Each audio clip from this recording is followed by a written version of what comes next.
without further ado, fifth place for me, I think it has to be Ryan Gravenberch of Liverpool.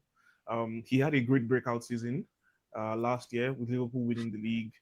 Um, Honestly, I was quite surprised with how well he improved, considering the fact that he found the EPL difficult with Klopp. So with Arne Slot coming in, I don't know what he did, but he unlocked something in him, and it was good to see him reach that potential that we all know was there while he was at Ajax. And his good performances have also earned him more regular call-ups to the Dutch national team. So I'm happy for him, and I think he's still been doing well this season as well. He's been honestly he's been improving in every form, defensively, creatively, goal scoring as well, which for me was something that was totally missing from his game. So looking at the way all of these factors have come into play, Ryan Gravenberch for me, fifth place. And look, he could be higher up in my list. Maybe CB has him higher up, but yeah, shout out to Ryan Gravenberch. CB, I Toby. I like the shout for sure there, Bari. I also, I guess I'll preface because my system of thought is actually different from yours, so I think that'll benefit us. I personally am going more off of form so far this season. I feel like we've had enough games now for some of these players. Certain ones we still are going to have to go off of last year's form because they've only played 293 minutes. But we all know who we're talking about there. But in terms of my way that I've looked at this, I'm looking at coming into this season, how they've already played this year, and also a little bit of expectation to carry over for that player into this year. But ironically enough, I mean, it's like a toss-up for me between my 4 and 5 on this list, but I also have Gravenberch at 5 on this list, just based on the ultimately, when we look at the play this season, he's coming back into this lineup with a little bit of delay, so you don't get the same amount. But he's clearly the key to the Liverpool midfield.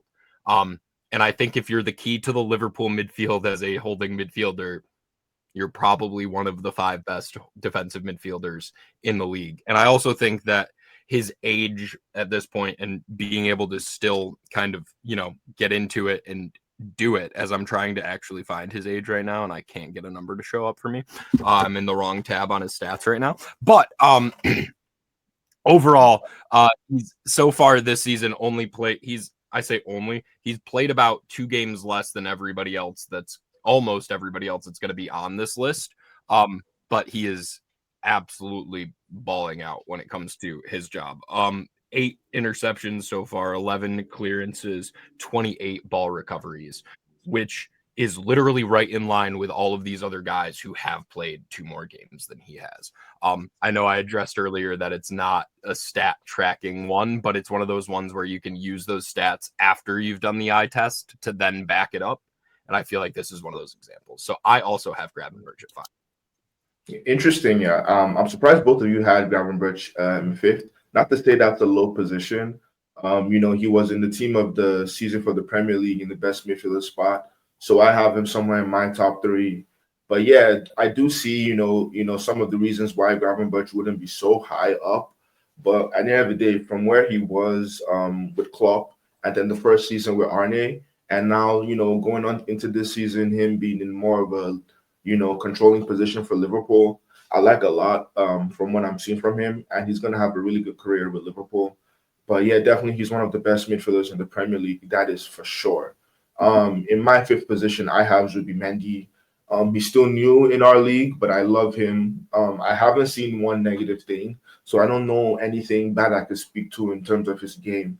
Initially my fear was that he might be lightweight and not be ready for that physical challenge, but he knows how to tackle when he needs to tackle, and he hasn't looked like he's been bullied in terms of any 1v1s and any duels between him and another player. So I'm liking Zubimendi a lot.